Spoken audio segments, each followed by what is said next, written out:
Hello believe learning institute family members, my self Reshma देवानी। हम लोग कर रहे हैं 12th state economic crash batch, जिसमें हम इकोनॉमिक्स के हर चैप्टर्स के इंपॉर्टेंट टॉपिक्स का रिवीजन कर रहे हैं इन समराइज्ड फॉर्म और जहां जरूरत है वहां डिटेल फॉर्म में।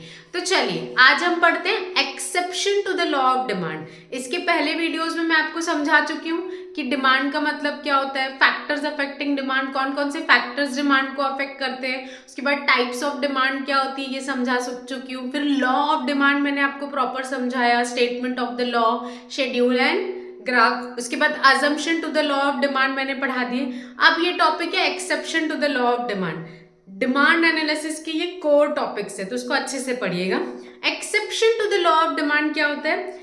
एक्सेप्शन मतलब हर लॉ में एक्सेप्शन मतलब इनको लॉ अप्लीकेबल नहीं होता, मतलब इन पे लॉ काम नहीं करता, यू कैन से। तो exception to the law of demand में क्वेश्चन कैसा आता है, आपको डायरेक्ट पूछेगा what are the exception to the law of demand, या तो ये एग्री डिसएग्री में पूछता है बेटा there are no real exception to the law of demand, तो you will say no I disagree with the statement there are exception to the law of demand. अब confuse हो ये होता है बच्चों को कि मैम अगर एग्री डिसएग्री में पूछा तो इतने सारे लिखने, हेड पॉइंट्स पूरे लिख देना, बाकी एक्सप्लेनेशन आप एक एक लाइन में लिख देना, बट हेड पॉइंट जितने एक्सेप्शन, जैसे exception to the law of demand यहाँ मेरे पास 7 है, तो आप 7 के 7 पहले हेड पॉइंट्स लिख देना, this are the exception to the law of demand. फिर नीचे जितना आप एक्सप्लेन कर सके उतना आप एक्सप्लेन, तो चेकर को पता रहेगा, वैल्यूअर को, कि आपको पता है कि पूरा एक्सेप्शन टू द लॉ क्या है। ठीक है, चलिए अब स्टार्ट करते हैं। सबसे पहला exception to the law of demand है। पहले लॉ ऑफ डिमांड क्या है? लॉ ऑफ डिमांड बोलता है there is inverse relationship between the price and quantity demanded. Price rises, quantity demanded decreases. Price ज्यादा, डिमांड कम, वाइस वर्सा, प्राइस कम, demand ज्यादा। तो अब ये जो कंसेप्ट है वो किन पे एप्लीकेबल नहीं होता? सबसे पहला given goods. What is given goods? Given goods मतलब ऐसे गुड्स होते हैं, ये एक कंसेप्ट है इकोनॉमिक्स में, गिवन पैराडॉक्स। गिवन गुड्स मतलब ऐसे गुड्स होते हैं जो नॉर्मली इंफीरियर बोला जाता है, बट इंफीरियर का मतलब ये नहीं कि हम खाते नहीं है। इंफीरियर मतलब गिवन गुड्स मतलब ऐसे बेसिक गुड्स, जैसे दूध, दही, ब्रेड, ये क्या बेसिक गुड्स आते हैं हमारे, गेहूं, चावल, जो हम रोजमर्रा की जिंदगी में खाते हैं। तो गिवन गुड्स में क्या होता है, ये गिवन गुड्स आते ही सस्ते हैं, दूध, ब्रेड, टोस्ट। अब अगर इसके प्राइसेस कम कर दिए जाए तो इसकी क्वांटिटी लोग नहीं बढ़ाते हैं। अगर इसके प्राइसेस कम हो जाए तो लोग क्या करते हैं कि कम प्राइसेस हो गए तो पैसा बचा के बेटर गुड्स में इन्वेस्ट करते हैं। जैसे हम नॉर्मल खाते हैं, दाल, चावल, ब्रेड, गेहूं, दूध, ये सब चीजें खाते हैं। ठीक है, अगर suppose in daily basic goods के प्राइसेस कम हो जाए, तो मेरे घर में सपोज अगर 1 लीटर दूध आता है तो मैं 2 लीटर दूध नहीं लेके आऊंगी, क्योंकि लॉ ऑफ डिमांड तो बोलता है प्राइस कम, डिमांड ज्यादा। अगर ये बेसिक नेसेसिटी वाले गुड्स के प्राइस कम होते तो लोग इसकी डिमांड ज्यादा नहीं करते बेटा। Given goods already inferior goods, basic goods होते हैं, अगर इनकी प्राइस कम हो जाए तो हम कंज्यूम उतना ही करते हैं, बट वो जो पैसे बच जाते हैं वो हम हायर क्वालिटी गुड्स पे इन्वेस्ट करते हैं। जैसे मैं तेल अगर सस्ता हो गया तो वो पैसा बचा के घी खरीदेंगे। अगर सपोज गेहूं, चावल सस्ते हो गए तो थोड़ा पैसा बचा के, जिसको नॉन वेजिटेरियन तो वो मीट प्रेफर करेगा, जो बाजरा खा रहा है वो गेहूं पे शिफ्ट होगा, ऐसा होता है। तो गिवन गुड्स मतलब ऐसे बेसिक गुड्स जो ऑलरेडी बहुत मिनिमल प्राइस पे आते हैं, तो अगर इनकी प्राइस कम हो जाए तो डिमांड नहीं बढ़ती है। इनकी प्राइस कम हो जाए तो कंज्यूमर, कस्टमर इनका पैसा बचा के कहाँ यूज करता है? बेटर या सुपीरियर क्वालिटी गुड्स। बाकी ऐसा कुछ नहीं है कि इंफीरियर यानी खाते नहीं, ऐसा नहीं, ये कंसेप्ट है इंफीरियर गुड्स, इसको गिवन गुड्स नाम से दिया गया।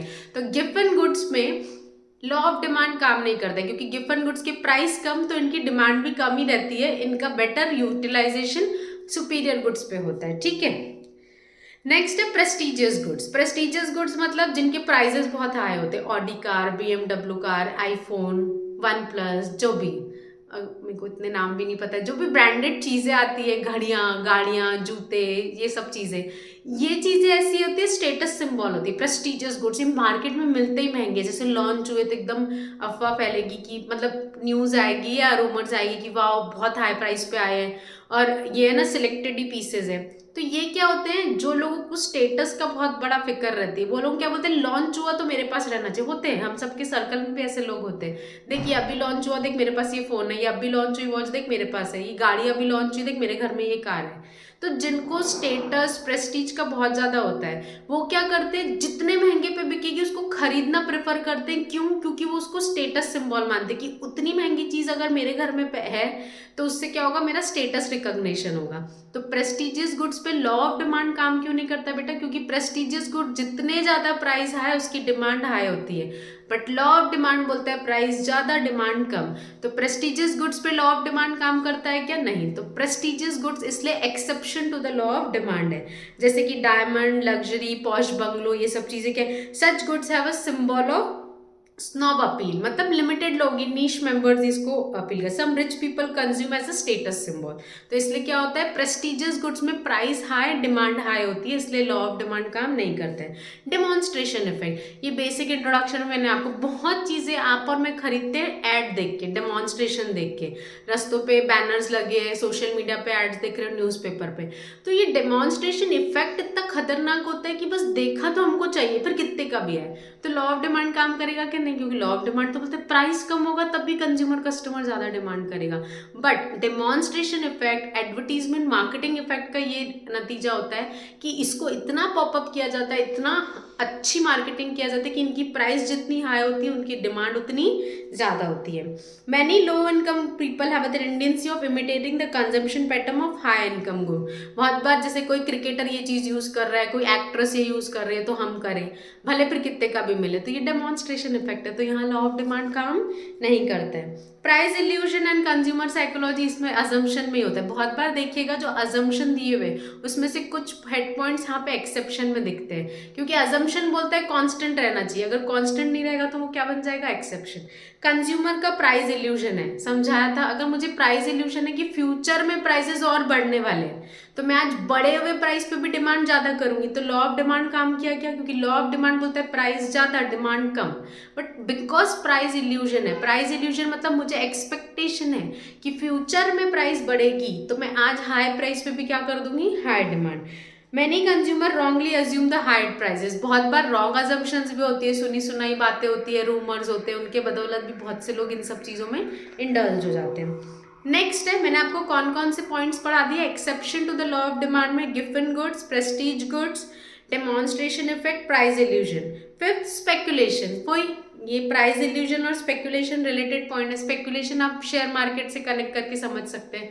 शेयर मार्केट में बहुत स्पेकुलेशन बोलते हैं, अभी प्राइस देखिए गिरा है शेयर, इसको खरीद ले, जब बहुत ऊंचा जाएगा फिर हम बेचेंगे, तो वैसा वाला कंसेप्ट होता है। तो स्पेकुलेशन में क्या होता है, a boom in the situation where prices of assets go up rapidly. However, there is a rise of house did not pull the demand down. This was because of the speculation. People expected housing prices will go up further. तो अगर expectation है future में prices बढ़ेगी, hence they bought up houses to sell them at a higher price. In such situation, the law of demand does not hold goods. ये property का example दिया है कि अगर ऐसा है कि एक्सपेक्टेशन है कि फ्यूचर में प्राइसेस बढ़ने वाले हैं तो लोग प्रॉपर्टी को होल्ड करके रखते हैं कि जब प्राइस बढ़ेंगे तब हम अपनी प्रॉपर्टी बेचेंगे। ये स्पेकुलेशन एंड प्राइस इल्यूजन लगभग सेम पॉइंट है, ठीक है। हैबिचुअल गुड्स, जिसको जिस चीज़ की हैबिट होती है, जैसे इसमें मैं पढ़ाती हूँ ड्रंकर्ड हो गया, स्मोकिंग की हैबिट हो गई, या जिसको कॉइन्स कलेक्शन एंड ऑल भी है, ये सब चीज़ें हमने लॉ ऑफ डीएमयू में भी देखा। तो मुझे जितने महंगे पे भी रेयर आर्टिकल्स मिलेंगे, मुझे शौक है तो मैं महंगे पे खरीदूंगी। तो अगर मैं महंगे पे डिमांड ज़्यादा कर रही हूँ तो लॉ ऑफ डिमांड काम कर रहा है क्या? नहीं, क्योंकि लॉ ऑफ डिमांड बोलता है प्राइस ज़्यादा डिमांड कम। बट जो हैबिचुअल गुड्स होते हैं उसकी हमको इतनी हैबिट होती है कि उसके प्राइसेस हाई हो या लो हमको फर्क नहीं पड़ता, हमको उसको कंज्यूम करना ही है। Some people are addicted to smoking और कंज्यूमिंग अल्कोहल, वही एग्जाम्पल दिया हुआ है। इग्नोरेंस, बहुत बार हम हाई प्राइसेस पे हाई डिमांड कर लेते हैं, सबसे सिंपल चीज, सबसे सिली की इग्नोरेंस, पता ही नहीं कि इतना महंगा मिल रहा है। बहुत बार हम बहुत चीजें लेके आते हैं, लाके घर पे दिखाते हैं दोस्तों को, देख देख मैंने ये चीज इतने की खरीदी, अरे इतने पे खरीदी, इसका प्राइस तो इतना है, यही दुकान से मैंने इतने का लाया था, तेरे को तो ठग दिए, तेरे को पता नहीं है इसका प्राइस इतना चल रहा है। वो कपिल शर्मा वाले शो में भी एक बार पूछा था सैफ अली खान से, आलू प्याज का रेट पता है क्या? मेरे को नहीं पता है। तो ऐसे बहुत बार होता है, हमको नहीं पता होता है क्योंकि हम डेली नहीं जाते ना, कि डेली हम मार्केट जाएं तो हमको चीज़ें पता रहती है, या बहुत बार आउट ऑफ फैसिनेटिंग अच्छा दिख रहा है तो हम मार्केट जाके ले लेते हैं। बट जो एकदम शॉपिंग वो होते हैं, शॉपोहोलिक बोलते हैं जिसको, शॉपहोलिक बोलते हैं, उनको सब पता है कौन सी एरिया में कौन सा सेलर कितनी बार्गेनिंग करता है और वो चीज़ों को लेके आते हैं। हम इतना दिमाग नहीं लगाते, तो हम लेके आते बड़े शान से, देख देख मेरे को ये घड़ी इतने में मिली, अरे इतने में लेके आए, मैं तो इतना कम करा के इतने में लेके, तो मुझे पता ही नहीं था कि कम होता है, मुझे पता ही नहीं था कि बार्गेनिंग होती है, मुझे तो पता ही नहीं था कि ये इतने पे मिलते हैं। सबसे बेस्ट एग्जांपल इसमें मैं सब्जियों का देती हूँ। जैसे हम रैंडमली सब्जी लेने जाते हैं, कभी हमारी मम्मी ने बोलती जा 1 किलो टमाटर लेके आ जा, हम जाते नहीं है, हमको वीकली मार्केट रेगुलर मार्केट ही समझता नहीं। कभी बैठे थे, मम्मी बोले टमाटर खत्म हो गए, जब टमाटर लेके आ, पता नहीं, हम गए टमाटर लेके आए 40 रुपये किलो। घर आए, बोले टमाटर कितने के लेके आए, 40 रुपये किलो। 40, रेट 15 और 20 रुपये किलो चल रहा, तू 40 रुपये के टमाटर लेके, तो आप क्यों महंगे पे लेके आए? लॉ ऑफ डिमांड तो बोलता है प्राइस ज़्यादा डिमांड कम, बट इग्नोरेंस है ना, आपको पता ही नहीं है कि टमाटर का प्राइस 40 नहीं है, 15 और 20 है। तो इग्नोरेंस होता है तो भी क्या करते हैं, हम चीज़ें महंगी खरीद लेते हैं। तो वहाँ लॉ ऑफ डिमांड काम करता है कि नहीं। इग्नोरेंट मतलब ऐसे लोग जो अपनी दुनिया में रहते हैं, जिनको बेसिक चीज़ें नहीं पता होती। कभी अच्छा भी है बट बहुत बार नहीं भी अच्छा है, पता होना ही चाहिए बेसिक चीज़ें, गेहूँ चावल तेल के रेट क्या है, सब्जियों के रेट क्या चल रहे हैं, ऐसे चलते फिरते घर में पूछ लेना चाहिए, ठीक है।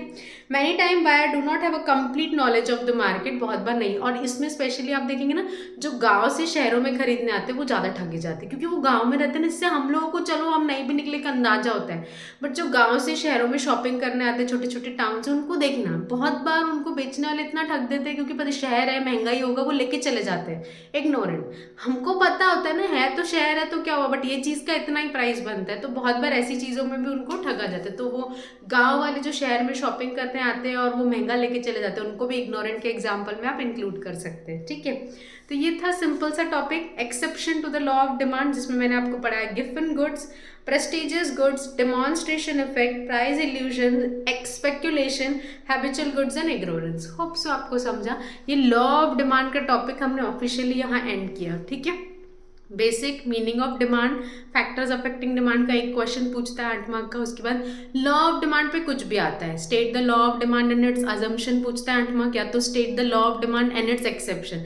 अजम्पशन एक्सेप्शन लॉ कभी एक साथ इतना बड़ा क्वेश्चन नहीं पूछता है, आइदर अजम्पशन या एक्सेप्शन आपको 8 मार्क में आएंगे, या तो फिर एग्री डिसएग्री में सिर्फ एक्सेप्शन या अजम्पशन आपको 4 मार्क के लिए पूछ लेगा। तो ओवरऑल हम डिमांड एनालिसिस चैप्टर का कोर पार्ट कवर कर चुके। बस हाँ, एक बचा हुआ है, वो expansion, contraction, increase decrease in demand, वो नेक्स्ट वीडियो में मैं अपलोड कर लूँगी, वो भी बहुत इंपॉर्टेंट है। वो ऑब्जेक्टिव्स एंड ऑल में ग्राफ्स व्राफ्स पूछता है, ठीक है। तो स्टे ट्यून, थैंक यू।